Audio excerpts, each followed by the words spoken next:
प्रधानमंत्री नरेंद्र मोदी अद्य नवदेहल्यां सहकारी क्षेत्र सम्बद्धानाम् अनेकासां प्रमुखोपक्रमाणां शुभारम्भं कुर्यात्।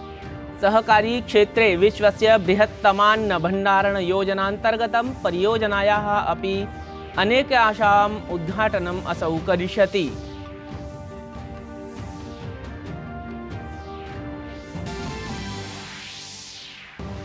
प्रधानमंत्री अद्य दृश्य श्रव्य तंत्रीय माध्यमेन विकसित भारत विकसित छत्तीसगढ़ इति कार्यक्रमं संबोधयेत्। ऊर्जा सुरक्षा आधारभूत संरचना संबद्धानां भूयोऽपि 34 सहस्रकोटि मुद्रा मितानां परियोजनानाम् अपि उद्घाटनं कुर्यात् अथ शिलान्यासमपि। रक्षामंत्री राजनाथ सिंह अद्य जम्मू कश्मीरं गच्छेत्। उधमपुरस्थले सेनायाः शीर्षाधिकारिभिः समं जम्मू कश्मीरे प्रवर्तमानां स्थितिम् आलक्ष्य चर्चां कुर्यात्। उत्तराखण्डे नैनीतालारक्षि बलेन बनभूलपुरा हिंसा संबद्धे वित्तपोषण प्रकरणे हैदराबाद यूथ करेज इति नाम्नः सामाजिक सहायता समूहः पत्रमाध्यमेन परिपृष्टः। जनाः सामाजिक सहायता समूहाय दानं नैव प्रदातुं परामृष्टाः।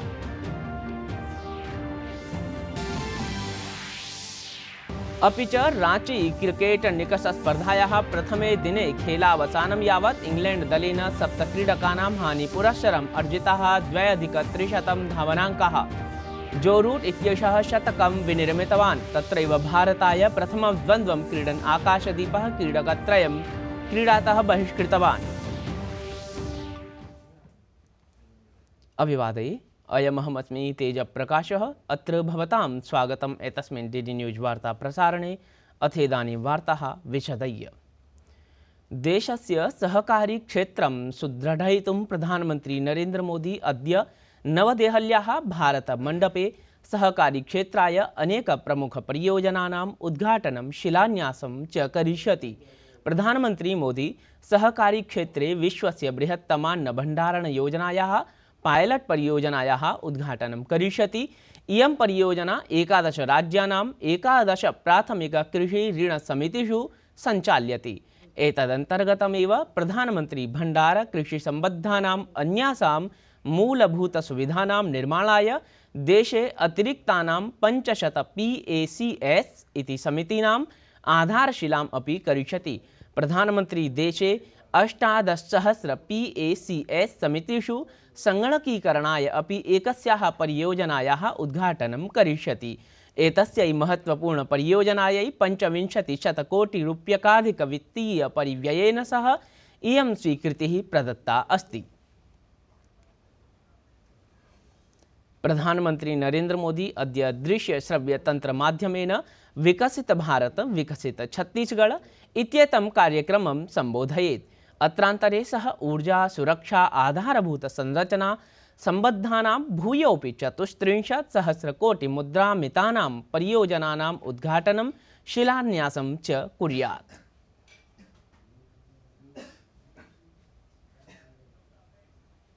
प्रधानमन्त्री नरेंद्र मोदी विगत दिने वाराणसी इति स्वीये संसदीय क्षेत्रावधौ काश्यां सांसद ज्ञान प्रतियोगिता, काशी सांसद संस्कृत प्रतियोगिता, काशी सांसद छायांकन प्रतियोगिता इत्येतासु विजेतृत्वम् अवाप्तेभ्यः प्रतिभावद्भ्यः छात्रेभ्यः पुरस्कारान् प्रदत्तवान्।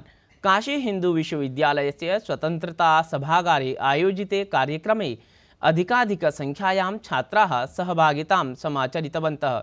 अत्रान्तरे प्रधानमन्त्री विभिन्नासु प्रतियोगितासु विजयं प्राप्तानां छात्राणाम् अध्ययनशैलीं प्रशंसितवान्। अथ उक्तवान् यत् जगज्जनाः ज्ञानशोधशान्तेः अनुभवं प्राप्तुं काशीम् आयान्ति। जिन वेदों का पाठ काशी में होता है, वही वेद पाठ उसी संस्कृत में हमें कांची में सुनाई देना पड़ता है। ये एक भारत श्रेष्ठ भारत के वो शाश्वत स्वर है जिन्होंने हजारों वर्षों से भारत को राष्ट्र के रूप में एक बनाए रखा है। आज काशी को विरासत और विकास के एक मॉडल के रूप में देखा जा रहा है। परंपराओं और अध्यात्म के इर्द गिर्द किस तरह आधुनिकता का विस्तार होता है, आज दुनिया ये देख रही है, रामलला के अपने नए भव्य मंदिर के विराजने के बाद अब अयोध्या भी इसी तरह निखर रही है। अवधेयं यत् काशी सांसद प्रतियोगितायाः विभिन्न क्षेत्रेषु प्रतिभा प्रवर्धनार्थं महत्वपूर्ण मंचत्वेन अस्ति। एताः प्रतियोगिताः आलक्ष्य काश्यां महान् उत्साहः दृष्टिं गतः। अत्रान्तरे सांसद ज्ञान प्रतियोगितायाम् उपस्थितानां संस्कृताचार्याणां प्रतिक्रियाः इत्थं समागताः। भारतस्य यशस्विनः प्रधानमन्त्रिणः काश्यां समागतवन्तः एवं च संस्कृतस्य कृते किं कार्यं करणीयं तदर्थं तैः अनेकानि सूत्राणि अत्र उपस्थापितानि। मन्येऽहं प्रधानमन्त्रिणाम् अन्तःकरणे संस्कृतस्य विकासाय बहूनि बीजानि तत्र सन्ति। एतावता निश्चप्रचं यत् संस्कृतस्य विकासाय ते कटिबद्धाः सन्ति, कृतसङ्कल्पाः सन्ति। काश्यां बहूनि पारम्परिकाणि शास्त्राणि अत्र विद्वद्भिः अध्याप्यन्ते, ते अवगच्छन्ति। अतएव वारं ते कथयन्ति इयं मदीया काशी, सर्वत्र प्रकाशते इयं काशी। अतः अवश्यं भारतीयायाः संस्कृतेः पारंपरिक शास्त्रस्य च संरक्षणं तन्निर्देशेन तेषां निर्देशेन अवश्यं भविष्यति इति अहं तत्र मन्ये। ते अत्र संस्कृतम् उद्दिश्य विचारयन्ति, अतः तान् प्रति अहं कर्तव्यं प्रकटयामि। इयं काशी प्राचीनकालादेव ज्ञानस्य केन्द्रमासीत्। निरन्तरं तत्र शास्त्राणां विकासः, संस्कृतभाषायाः विकासः, देशस्य संस्कृतेश्च विकासः भवतु इत्येतदर्थम् अत्र विद्वांसः सततं प्रयत्नं कुर्वन्तः स्म। साम्प्रतमपि तेषां सर्वेषां विदुषाम् अयमेव प्रयासः वर्तते यत् केन प्रकारेण काश्याः भौतिक विकासेन सह सांस्कृतिक विकासोऽपि भवेत्। संस्कृतभाषायाः यथोचितं सम्मानं यत् यादृशं प्राचीनकाले आसीत् तादृशं पुनः सर्वस्मिन्नपि विश्वे भवेत्।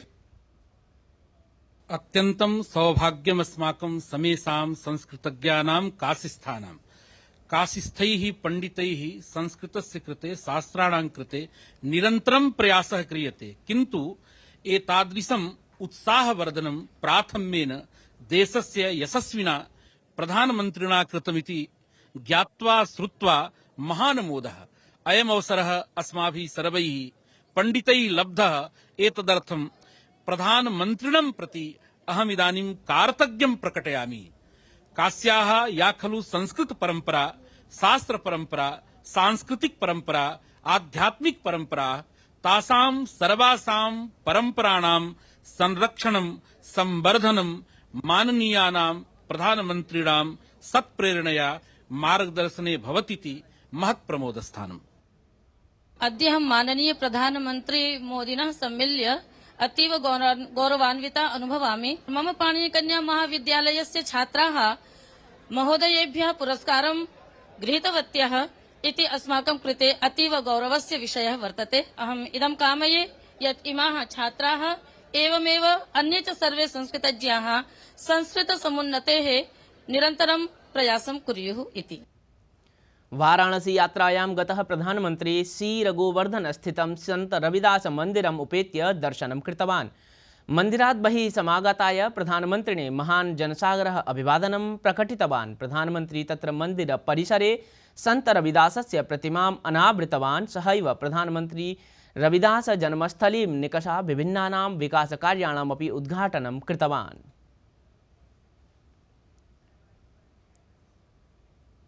प्रधानमंत्री श्री गुरु रविदास महाराज वर्यस्य 47-उत्तर-600तमं प्रकाश पर्व समारोहं संबोधितवान्। अवधेयं यत् श्री गुरु रविदास महाराज वर्यस्य जन्मस्थल्यां श्रीरघुवर्धनपुरे आयोजिते तत्र कार्यक्रमे अधिकाधिकसंख्यायां जनाः अभवन् सम्मिलिताः। प्रधानमंत्री उक्तवान् यत् प्रशासनं संत रविदासस्य विचारान् संवर्धयति।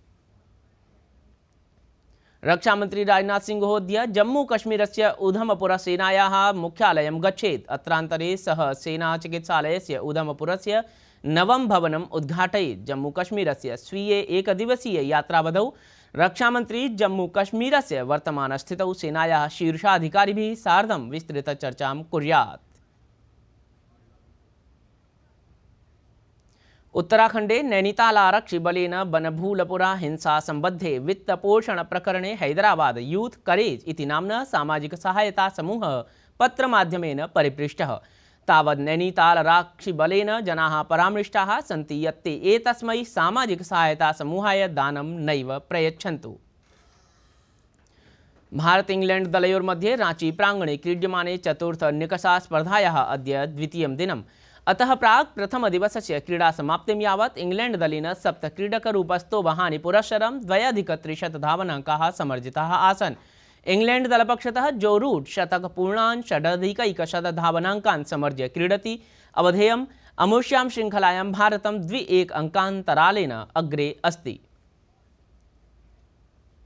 भारतीय महिला हॉकी दलस्य प्रशिक्षक पदासीना जेनेक शॉपमैन शुक्रवासरे ह्यः स्वपदात् त्यागं प्रदत्तवती। सा भारत हॉकी क्रीडायाः प्रमुखाय स्वत्यागपत्रं प्रदत्तवती। केषुचित् दिवसपूर्वेषु शॉपमैन स्ववक्तव्ये उक्तवती आसीत् यत् महिला शिक्षक क्रीडकैः सार्धं भेदभावः तत्र क्रियते। सः उक्तवती यत् विगत 2 वर्षयोः तया महत् एकाकित्वम् अनुभूतम्। एतद्वार्ता संस्करणम् इदानीं सम्पद्यते। अभिनवावेर्वार्ताभिः सह वयं पुनः उपस्थास्यामः। तावत् मङ्गलं भूयात्।